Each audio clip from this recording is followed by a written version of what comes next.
그 반기문의 박연차 돈 수수설. 아, 이거 어디까지 믿어야 됩니까? 그거가 이제 뭐 나름대로 그쪽에서는 이제 골치가 아플 텐데 수사가 다시 시작되기는 쉽지 않죠. 왜냐하면 예. 이제 공소권 없음으로 이제 끝나서 캐비넷에 들어갔기 때문에. 음. 근데 이제 이인규 전 중수부장 예. 변호사. 그 양반은 꼭 김영곤 씨를 많이 닮았어요. 볼 때마다 놀라요. 정말 똑같이 생겼어요. 근데 이분이 이렇게 세간에서 잊혀지는 거를 잘 못 견뎌 하시는 것 같아요. 아, 그래요? 좀 그런 느낌이에요. 그 이른바 관종. 관종. 네, 어. 그렇죠. 그래서 뭔가 이렇게 본인이 나 아직 여기 있어요. 뭐 이런 거를 좀 은연중에 드러내는 것 같은 느낌이거든요. 예, 예. 그러니까 이제 검찰에 있다가 이제 나간 여러 사람들을 이제 보면 검찰에 있을 때 주요 보직에 있으면 이제 기자들이 막 모이지 않습니까? 네. 늘 전화해가지고 뭐 식사 한번 하자고 하고 이렇게 저렇게 식사 자리들을 만들어서 이제 하는데 그게 이제 검찰을 나가고 나면 싹 끊어지거든요. 네. 아무래도 이제 우선순위에서 밀릴 수밖에 없으니까 그럼 이제 옛날에 그 기억을 아쉬운가 봐요. 그래서 이인규 변호사 같은 경우는 이제 자리들을 많이 하거든요. 옛날에 있었던 사람들하고도 이렇게 예. 자리를 많이 하는데 이번에도 언급을 한 걸 보면 사실이 아니다 라고 얘기하지 않잖아요. 아, 나는 모른다. 난 모른다. 나는 모른다. 모른다면은 한 70%는 긍정으로 봐야 되죠. 그러니까 그때 이제 여러 가지 진술이 있었고 당시에는 이제 반기문 유엔 사무총장이 이제 사무총장이니까 예. 국격에 큰 이제 뭔가 문제가 있을 수 있으니까 예. 뭐 MB 정권에서도 좋지 않잖아요. 뭐 해가지고 나오면 이제 목표가 따로 있었으니까. 근데 이게 말이 안 되는 게 노무현은 되고 반기문은 안 된다. 근데 이게 수사의 원칙상 통할 수 있는 얘기입니까? 원칙대로 하면 말이 안 되는데 예. 그때 이제 수사 자체는 노무현 대통령을 겨냥했던 수사였기 때문에 그렇게 돌아갔기 때문에 오히려 노무현보다 더 큰 사람이 나오면 모든 이슈가 이제 글로 갈 거 아닙니까? 그러면 이건 노무현을 죽이려고 시작을 했는데 노무현을 잡으려고 시작했는데 뭐 뜻하지 않게 반기문이 만약에 이렇게 떨어지게 되고 막 하면 이거는 성과도 못 보고 뭔가 전혀 다른 변수 때문에 오히려 국격을 해치는 셈이 되기 때문에 뭐 정치적인 판단을 하지 않았을까 저는 개인적으로 그렇게 생각하고요. 전혀 뭐 동의할 수 없는 부당한 정치적 고려죠. 네. 예. 그래요. 아니 근데 반기문이 이제는 뭐 유엔 사무총장도 아니고 오늘까지 아닙니까? 12월 31일 오늘까지예요. 예. 그러네요. 내일부터는 이제 민간인이 되는 건데 본인이 대선에 나서겠다 한다면은 이거 검증 치러야 되는 거 아닙니까? 뭐 검증해야 될 거고 그래서 본인이 이제 뭐 공소시효가 지났느냐 안 지났느냐 요걸 가지고도 이견들이 좀 있고 이걸 가지고 그러면 법적으로 어떻게 할 거냐 본인 난감할 거예요. 왜냐하면 명확하게 사실이 아니다라는 거를 따지면 따질수록 이게 계속 이슈가 될 거거든요. 근데 본인은 이슈가 되는 걸 원치 않을 거니까 최대한 눈치고 지나가려고 할 텐데 예. 본인이 이제 대선을 출마하겠다고 나서는 순간 이런 검증에서 피해갈 수 없으니까 예. 뭐 어떻게든 하여튼 나올 거예요. 관련된 진술들도 막 나올 것이고. 아니 국민들이 공소시효 이런 거 따져요? 국민들 정서에는 공소시효 이런 게 없죠. 이거는 이제 만약에 본인이 대선에 나선다고 한다면 공소시효의 문제가 아닌 거죠. 이게 사실이냐 아니냐 이걸 어떻게 알아볼 것이냐에 대한 거는 자질에 대한 문제이기 때문에 우리가 자질이 안 되는 사람을 대통령으로 뽑았다가 아이 뭐 다 알아서 하겠지. 시스템이 빡빡해서 이건 뭐 한 사람이 들어가서 뭉갤 수는 없어라고 모두가 믿었었는데 그걸 아주 시원하게 날려주셨잖아요. 그러니까 박각하께서 택도 아닌 사람이 자질이 안 되는 사람이 리더 자리에 올라가 있으면 조직 전체가 망가질 수 있고 그걸로 인한 손해는 국민한테 돌아오기 때문에 예. 뭐 반드시 검증해야 될 거라고 보고요. 이제 본인이 어떻게 스탠스를 잡느냐, 대선에 나올 것이냐, 아니면 또 이렇게 간만 보다가 좀 아닌 것 같으니까 슬쩍 아직 뭐 명확하게 명시적으로 한다는 말은 없었잖아요. 발을 빼게 된다 그러면 뭐 굳이 그것까지 검증을 안 할 수도 있겠습니다만. 전 발을 뺀다고 봅니다. 발을 뺀다 보세요. 예. 네. 칼을 뽑을 사람이 아니에요. 그래요? 예. 저는 할 것 같은데요. 아 그래요? 네. 칼은 뽑되 뭐 흐지부지 유야무야. 그렇게 되겠죠. 어떤 방식으로든 뒤밀 거라고 봅니다. 저는. 알겠습니다. 이거 내기합시다. 그러니까. 장어구이로. 그러니까. 이거 한번 해야 냅시다. 되겠다. 예. 네. 아니 지금 보도를 보니까 계좌 추적을 하면은 나온다. 네. 박연차가 반기문한테 입금을 한 게 나온다. 그때 이제 박연차 씨가 어떤 식으로 입금을 하냐면요. 현금을 뽑아가지고 그거를 갖다가 주기도 하고 아니면 일종의 돈 세탁 비슷하게 한치기 비슷하게 뉴욕에서 유명한 한식당이 하나 있는데 예. 거기에 주인인 사람이 있어요. 예. 근데 거기 주인한테 누가 가니까 얼마 주세요. 라고 해놓고 나중에 와서 이제 정산을 받는 식의 뭐 이런 식으로 이제 했다는 거죠. 그래서 서가본 그 형이 줬던 거 아니야. 뭐 거기서 이제 받았다가 뭐 이제 문제된 사람들이 많이 있어요. 예, 예. 예. 근데 이제 물론 거기서 제가 보기에는 약간의 슈킹도 있었지 않았을까. 아, 배달 사고. 배달 사고 좀 있지 않았을까. 왜냐하면 진술이 맞지 않고 예. 내용이 맞지 않아가지고 무죄가 나오신 분들도 예. 그 건에 대해서는 무죄가 나온 사람들도 덜어 있거든요. 그러니까 이 양반의 진술이 뭐 100%다 장부를 써놓고 막 하지는 않았을 거기 때문에 그리고 박연차 이분이 통이 굉장히 크다고 그래요. 예. 그래서 옛날에도 보면 인심은 주변 사람들한테 굉장히 좋았던 것 같아요. 그런 일화가 있어요. 그러니까 자동차 트렁크에 항상 발렌타인 30년 뭐 이런 거를 굉장히 많이 가지고 다니다가 예. 경주에 있는 뭐 저 골프장 뭐 이런 것도 다 시골이잖아요. 예. 거기서 이렇게 하다가 막 좀 흥이 겨우면 막 꺼내가지고 이렇게 술 드리기도 하고 막 여기서 뭐 하여튼 주변에서는 배포가 되게 큰 사람이어서 전에 한번 제가 발렌타인을 네. 몇 년 된 건가? 슬쩍 한 잔 받았어요. 그냥 입술에 닿는 순간부터 돌아가시더만. 뻑 가더라고. 네. 근데 하여튼 뭐 연도에 따라서 근데 굉장히 귀한 술인데 그거를 막 이제 사람들한테 호탕하게 주기도 하고. 예. 그리고 이제 그 주변 사람들이나 최측근이 하는 행태를 보면 이 사람이 인간적으로 어떤가, 그러니까 뭐 가치나 이런 걸 떠나서 뭐 대충 인간 됨됨이는 볼 수 있잖아요. 예. 비서로 있는 분이 있어요. 여비서. 예. 이분이 굉장히 오랫동안 이제 박연차 씨 수족같이 그 비서의 다이어리가 털리는 바람에 사실은 이 상당히 많은 것들이 입증이 됐거든요. 예. 근데 이 사람이 나와가지고 이제 모든 게 다 떨어져 나가고 하기도 했는데 재판이 진행되고 이번은 뭐 노출이 되거나 그러진 않았었거든요. 예. 여러 기자들이 찾아가서 설득도 하고 얘기도 하고 막 했었는데 와 끝까지 지키더라고요. 그렇다면 그분이 훌륭한 분이거나 아니면 박연차가 관리를 잘했거나.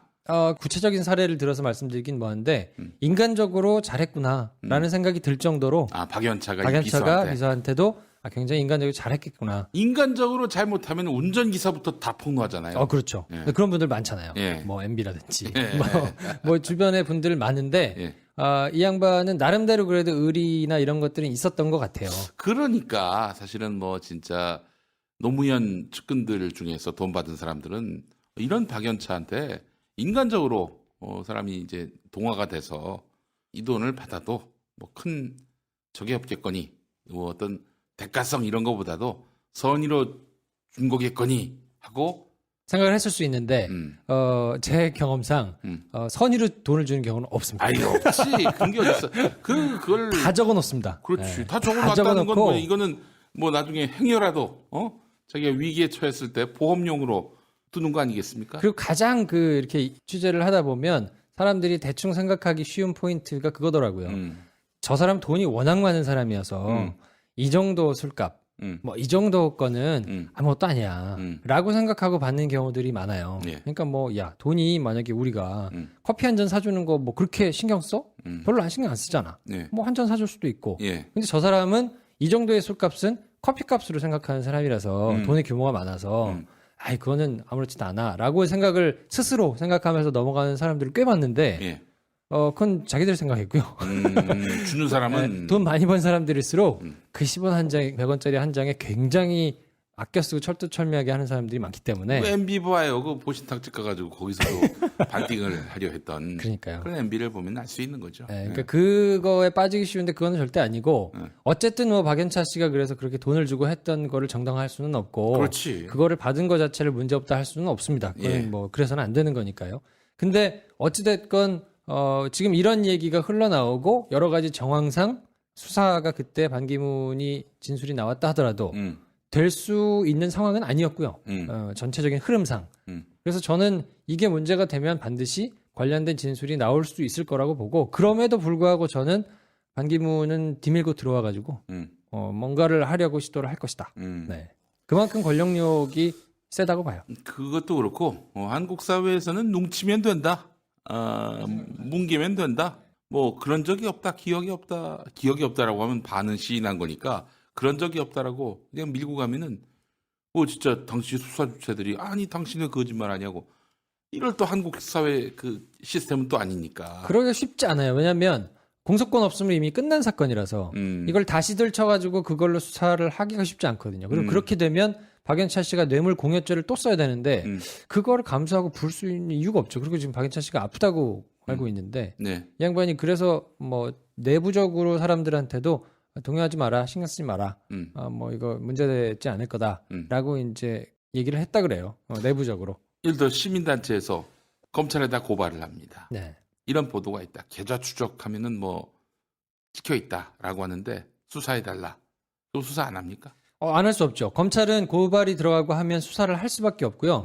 근데 지금까지 행태를 보면 검찰이 정치적으로 신경을 쓰기 때문에 만약에 아주 핫한 후보가 돼가지고 네. 지지율도 높고 그래서 이거를 검증을 꼭 해야 되는 아주 키 상황이 되면 그걸 가지고 또 고민을 할 거예요. 근데 만약에 그 정도의 게 안 된다. 그러면 고발이 있다 하더라도 보통 서초동에서 얘기하기에는 미러 조직이라고 그러는데 묵혀둡니다. 그냥. 네. 차일피일 미루면서 쭉 줬다가 나중에 별 관심 없을 때 그냥 이렇게 스르륵 끝내는 이런 초식을 쓸 수는 있는데 네. 만약에 반기문이 지지율이 막 급등해가지고 굉장히 막 세게 붙고 근데 이제 야권 후보도 만만치 않게 둘이 막 붙고 막 이런다. 그럼 이제 거기서 간을 보면서 다시 수사를 할 수 있는 가능성도 있죠. 뭐 이런 족 같은 검찰이 다 있습니까? 이럴 거면 없어도 되는 거 아니에요? 아니 뭐 지들이 멋대로 판단을 해. 위법 사실만 확인하면 될 거 아니야. 그러니까 뭐 누가 이런 표현도 쓰더라고요. 검찰은 과거의 것만 정리하면 된다. 근데 검찰이 미래의 것을 고민해가지고 생각을 하는 순간 모든 게 망가지는 경우가 많거든요. 그렇죠. 그래서 사실은 명확하게 있었던 일들을 잘 찾아서 법과 원칙에 따라서 그거를 그냥 정리를 하면 되는데 검찰이 다루는 사안 자체가 큰 것들을 하기 때문에 그런 욕심이 생기나 봐요. 그 자리에 있으면 뭔가 내가 전체적인 이런 미래, 나라의 앞날이라든지 뭐 이런 방향들을 내 결정 하나가 좌지우지할 수 있구나라는 생각 때문에 자꾸 이렇게 오버해가지고 미래를 생각해가지고 이렇게 가르마를 타려고 드는 경우가 많은데 그거는 지양해야죠. 예. 검찰의 역할은 아니니까요. 예, 그렇죠. 하여간 뭐 결국 이렇게 수사가 되려면 이를테면은 문재인 캠프 쪽에서 안 되겠다. 이 반기문 이거 수사해야 되겠다라면서 거국적으로 뭐 더불어민주당을 앞세우고 문재인 대표가 직접 뭐 고소인이 돼서 이제 의미 부여를 하는 사건이 될 경우에는 그때는 검찰이 비로소 움직일 수 있는 거지. 뭐 김용민 같은 조도 아닌 인간이 뭐 고발장을 냈다. 이러면 뭐 미동도 안 할 어버이연합이 또 고소하겠지. 김용민을. 알겠습니다. 박연차 요거는 한번 좀 계속 농치면요. 우리가 가만히 있지 않습니다. 제목이 달라질 수는 있을 것 같아요. 그러니까 이걸 뭐 정치자금법 위반 뭐 이걸로 해가지고 뭐 뇌물 공여 내지는 이런 걸로 하기는 어렵고요. 제가 보기에는 무슨 허위사실 유포나 이런 걸로 이제 만약에 걸거나 명예훼손이나 이런 걸로 치면 이게 사실적시에 의한 명예훼손인지 아니면 허위사실에 의한 명예훼손인지 뭐 이런 거를 이제 판단하려면 사실 여부는 따져야 되거든요. 근데 그 진술이나 뭐 이런 기록들은 검찰에 있기 때문에 제가 보기에는 반기문이 그걸 모르지 않고 그게 거론이 돼가지고 뭔가 하기를 원치 않을 거예요. 그러니까 이제 나름대로 골머리가 아플 겁니다 지금. 받았다면. 뭐 하여튼 지금 눈치면은 뭐 야당이 가만히 있습니까? 끝까지 박연차한테 돈 받았느냐라고 따질 것이고 그때마다 그냥 대충 뭐 못 들은 척 할 수도 없는 것이고 이게 아주 재밌는 사건인 것 같습니다. 예, 어떻게 반기문이 대통령이 될 수 있을 거라고 보세요? 저는 어렵다고 보는데요. 저는 어렵다고 보는데 만약에 나와가지고 전폭적으로 지지를 하는 형국이 되면 쉽지는 않겠다는 생각도 들죠. 누가 지지하지? 뭐 이제 반기문이 새누리당으로 들어오지는 않을 것이고 바보가 아닌 이상 새로 만들어지는 진영에 만약에 와가지고 할 수 있는 가능성이 좀 높을 텐데 그렇게 돼서 만약에 재편이 되고 국민의당도 뭔가 나름의 이제 변경이 좀 있고 해가지고 세력이 이제 형성이 되고 규합이 된다 그러면 그래도 친노를 원치 않거나 야당에게 정권이 넘어가는 것이 마뜩찮은 이런 사람들이라면 그럼 정말 그거는 샤이 반기문이 되는 거죠. 뭐 그럴 가능성도 저는 있다고 보고요. 쉽지 않은 싸움이 되기는 할 텐데 여기 이제 조금은 더 지켜봐야죠. 왜냐하면 지금 여당 자체가 짜게져가지고 저렇게 난리를 부리고 있기 때문에 그게 이렇게 쉽게 이루어지기는 쉽지는 않은 상황인 것 같고요. 우리 또 나경원 언니가 한번 해주고 계시잖아요.